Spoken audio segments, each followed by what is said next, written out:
Britain's leaders had no idea how to manage an empire. As a result, its 13 colonies in North America were about to show them what happens when you push a people too far. In the early 18th century, Britain was at war with France and Spain. But there was one place where the fighting wasn't taking place: America. At the time, the vast majority of European countries, including Britain, relied on other places for their raw materials, such as sugar, tobacco, and cotton. They established colonies in the New World to provide these goods. In exchange, they would then sell manufactured goods back to the colonists. This system worked out well for the imperial power because they could make more money than if they had to rely solely on their home manufacturing. So it seemed only fair that the colonies would purchase their manufactured goods from Britain. And this was the case for most of the 1700s. But by the middle of the century, things were changing. As the colonies grew, so did the wealth of their inhabitants. They began to resent having to buy all of their necessities from Britain, especially since they were subject to British taxes but had no representation in Parliament. Their protests initially fell on deaf ears, but soon Britain would learn that taxing the colonies would not go unpunished. In 1754, the French and Indian War began, which would be the North American part of the 7 Years' War between Britain, France, and their respective allies. The war would last 9 years and end with the British gaining more territory, but at a great cost. Britain went into debt to finance the war, and once the peace treaty was signed, they looked to the colonies to help pay for it. First, there were the Sugar Act and the Currency Act, both passed in 1764, which aimed to raise revenue and curb the use of paper money in the colonies. Then in 1765 came the Stamp Act, which required the purchase of stamps for a variety of legal documents. Colonists were outraged.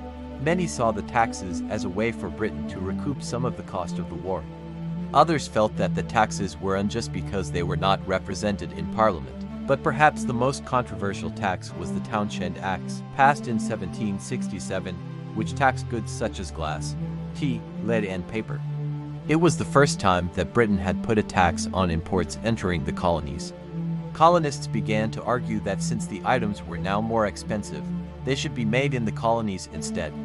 The cry of "Made in America" was beginning to be heard. The idea caught on and the boycott of British goods spread throughout the colonies. In response, the British government repealed the Townshend Acts except for the tax on tea, which remained at 10 cents per pound. But it didn't stop there. In 1770, a series of acts were passed known as the Tea Act, which granted the British East India Company a monopoly on the tea trade in North America. The company would sell tea to the colonies at a discounted rate. In theory, this would help the struggling company, but in reality, it would only benefit the merchants who smuggled tea. The colonists viewed the Tea Act as another attempt by the British to control their economy and impose their will on the colonies. On December 16, 1773, members of the Sons of Liberty snuck onto merchant ships carrying British tea and dumped 92,000 pounds of it into the Boston harbor. The act of defiance known as the Boston Tea Party sent shockwaves throughout the empire. In response, the British government passed the Coercive Acts, also known as the Intolerable Acts. These acts closed the port of Boston until the city paid for the destroyed tea. They also placed British troops in the city and gave them the right to quarter.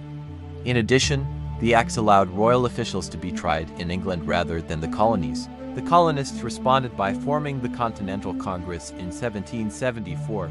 Representatives from 12 of the 13 colonies met in Philadelphia to discuss their grievances with the British government. They sent a list of their complaints to King George III, but their pleas fell on deaf ears.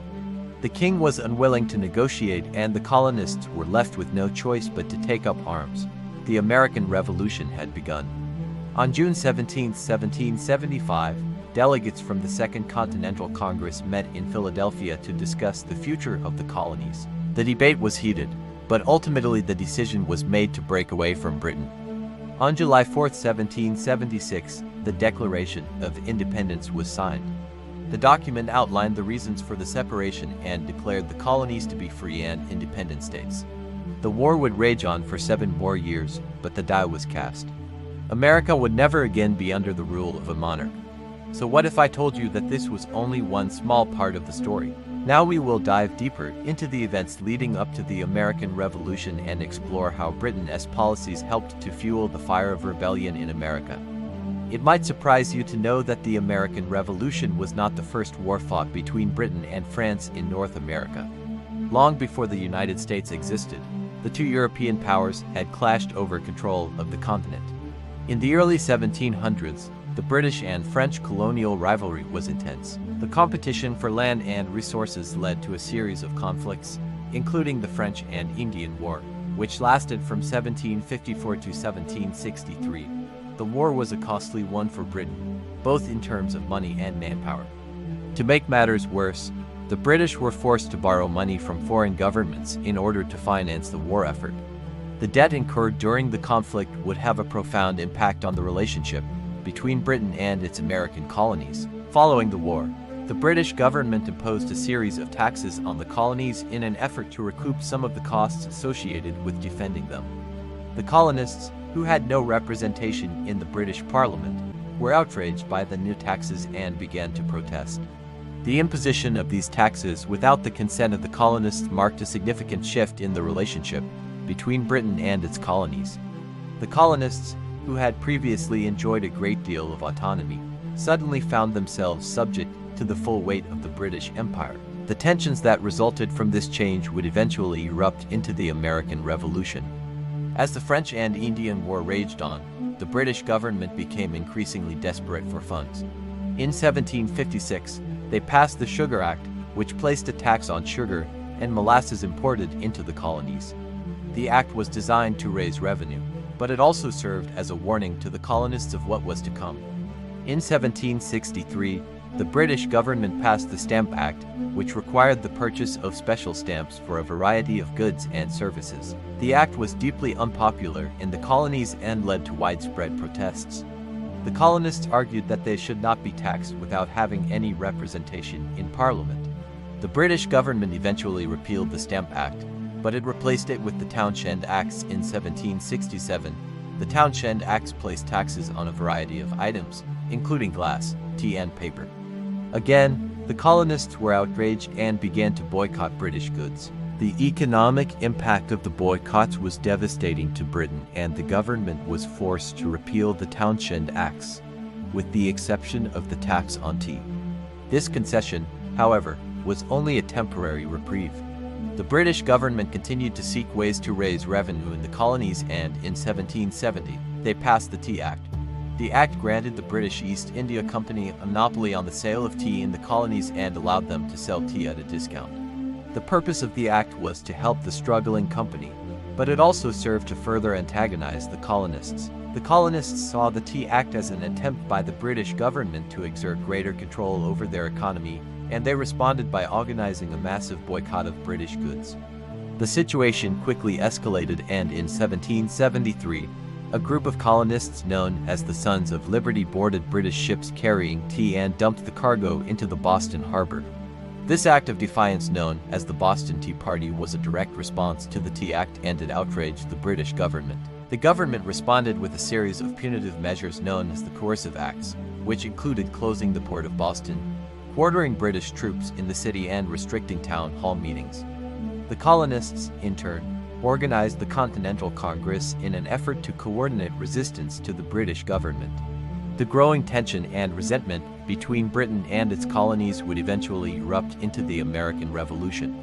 During the 1760s and 1770s, the relationship between Britain and its American colonies was rapidly deteriorating. The British government's imposition of new taxes and restrictions on the colonies, coupled with the growing sense of autonomy and self-sufficiency among the colonists, created a powder keg ready to explode. The French and Indian War had been the catalyst for this growing tension, as the British government's need to recoup the costs of the war led to the imposition of new taxes on the colonies. The colonists' opposition to these taxes, based on their belief that they should not be taxed without representation in Parliament, had been met with an unyielding response from the British government. The passage of the Tea Act in 1770 was the final straw for many colonists, who saw it as a blatant attempt by the British government to exert greater control over their economy. The Boston Tea Party of 1773 in which colonists disguised as Native Americans boarded British ships and dumped tea worth thousands of pounds into the harbor, was a dramatic display of colonial opposition to British policies. The British government responded with the coercive acts, which were designed to punish the colonists for their actions. The acts included closing the port of Boston, quartering British troops in the city, and restricting town hall meetings. This only served to galvanize the colonists and further erode any remaining support for the British government. The formation of the Continental Congress in 1774 was a clear indication of the growing unity among the colonies in their opposition to British rule. By 1776, the situation had reached a boiling point. The British government's refusal to acknowledge the colonists' grievances and their continued efforts to assert control over the colonies had led to an armed rebellion. The American Revolution had begun, and the 13 colonies were united in their fight for independence.